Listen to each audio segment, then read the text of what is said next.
जय जगन्नाथ पिला माने वेलकम टू हिमांशु एजुकेशन पिला माने पूर्व क्लास रे क्लास 7 पिला मानकर चैप्टर 1 कला माणिक रे आलोचना कर सारछंती। आज पिला माने हमें तार सेकंड चैप्टर चकुलिया पंडा विषय है कि माड़ हांडी कथा है कि माड़ हांडी कथार तार प्रश्न उत्तर आलोचना करवा।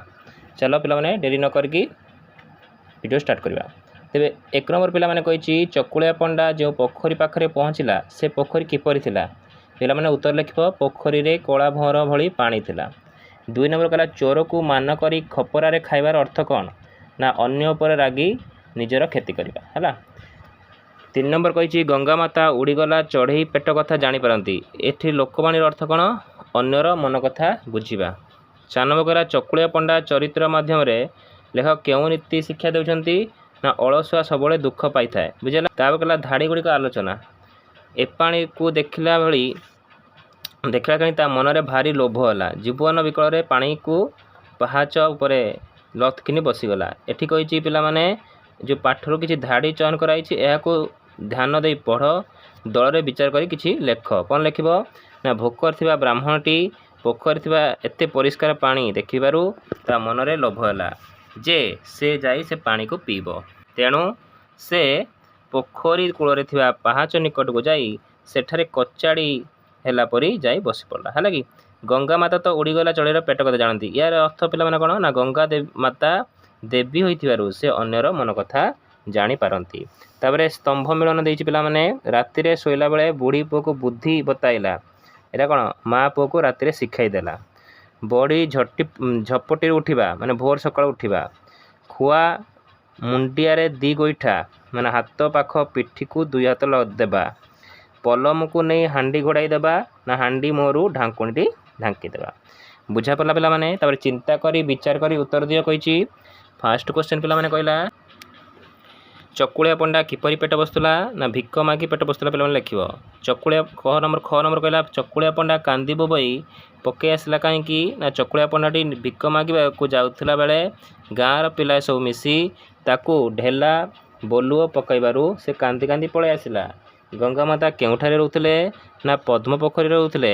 घ नंबर कहला गंगा माता चकुलिया पंडा प्रति दयाभाव देखाइले कहीं ना गंगा माता चकुलिया पंडार भोक दुख को संभाली पारे नहीं तेणु से दयाभाव देखाइथिले।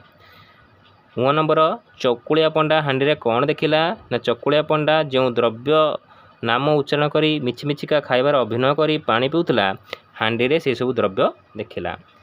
6 नंबर कहला खाद्य हांडी धरी घर को फेरला बेलू चकुलिया पंडा माँ कुआड़े जाइतिला ना खाद्य हांडी धरी घर फेरला बेलू चकुलिया पंडा माँ दुख करिया को गाँ भीतर को जाइतिला। चोर माने सिंधुकोटी केउठा रखिले चोर माने सिंधुकोटी बाड़ी रो शेष भाग में रखिले। तापर कहला कि अनुमान कल्पना जदि चकुलिया पंडार गोटे दिन पाई गंगा माता ठारू खाद्य हांडी नहीं थांता ताहले तार परिणाम कौन होता ना जदि चकुलिया पंडा गोटे दिन पाई गंगा माता ठारू खाद्य हांडी नहीं थांता ताहले से पुणी तार आर दिन निज भिक्क मागे को जाई थांता। गंगा माता विचार करी माड़ हांडी जदि देई न थांते तार शेष फल कौन होता ना गंगा माता विचार करी माड़ हांडी जदि न दी थांते ताहले चकुलिया पंडा सबुदिन पाई अलसुआ ही रही जाता। माँ जदि माड़ हांडी पलम ढांकी न थांते ताहले कौन असुविधा होता ना पलम ढांकी नथिले ताहले माड़ खाई खाई हुए तो बेहोश हो जाता। गंगा माता और पुओ को एपरी कष्ट देवार उद्देश्य कौन थिला ना गंगा माता और पुओ को एपरी कष्ट देवार उद्देश्य थिला जे से माने अलसुआ नई प्रतिदिन काम करंतु कठिन परिश्रम रे जेतिक उपार्जन करछंती ताहा माध्यम रे चलंतु हैला। जो देइची ताकू शब्द लिखिया पई कहिची कबाट शब्द सहित संपर्कित शब्द को दल रे आलोचना करी लिखिया पई बंद करिबा जंजीरी लगाइबा आउ जेइबा ताला पकाइबा खोजिबा है ये सब लिखिदेव। तापर पे शून्य स्थान पूरण कर निम्न दिया वाक्य कारक युक्त पद दे शून्य स्थान पूरण करवा।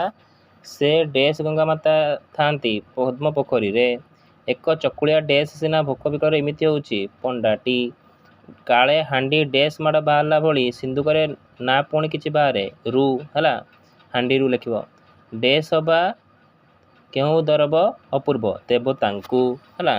तापर नंबर जीवा तापर मैंने देखिए आस खोजिबा तुम्हें आम ओडिशा रे प्रचलित लोक कथा गुड़ी को संग्रह करवा निज परिवार सदस्य शिक्षक पाठागार किंबा इंटरनेट सहायता लिखा अंध देश करी दर्पण बिकी यार अर्थ पिला माने मूर्ख आगे ज्ञान कथा कहवा अजोग व्यक्ति निकट में कौन मूल्यवान विषय प्रदर्शन करवा आकाश कईया चिलिका माछ माने असंभव कथा चिंता करवा आलो सखी आपणा महत आपे रखी निज सम्मान निज हाथ में थाए अर्थात निजे सम्मानजनक काम कले ही अन्य मानकर सम्मान देबे। तेबे कुंभीर कांदणा मिछ सहानुभूति देखाई किंबा ऊपर को दुख प्रकाश करी भितरे खुशी हेबा खोल पर्वत मार मूषा है कि सामान्य फल प्राप्ति पाई अत्यधिक परिश्रम कष्ट करवा गाँ कनिया सिगाणी नाकी निज अंचल पाखर गुणी व्यक्ति को कर्म सम्मान मिलवा और निज पाखक जिनस हेयज्ञान करवा तुलसी दुई पत्रु बासे पिलाटीर प्रकृत गुण स्वभाव प्रतिभा बाल्यकाल ही जना पड़ी थाए जोर जार मुलकदार क्षमताशाली बा बलवान व्यक्ति ही सबुआड़े शासन कर्तृत्व चली थाए नाही मामू ठारू कणा मामू भल आदौ किछि न पाइबा बा शून्य रहिबा अपेक्षा जहा किछि सामान्य मिलवा भल रक्षे हरित मारे किए भगवान जहाँ सहाय होती रक्षा करती पृथ्वी रे तार केही किछि क्षति करि पारंती नाही। बुझा पला पिला माने तुम्हें प्रश्न उत्तर यार नोट करदेव आउ तुम सांग मानकु मध्य पिला माने ए वीडियो शेयर करिवो सेमाने मध्य तमाने नोट करिवे आउ चैनल को सब्सक्राइब करिवो आउ बेल आइकन को दबाई देव वीडियो टी को लाइक करिवो। थैंक यू पिला माने।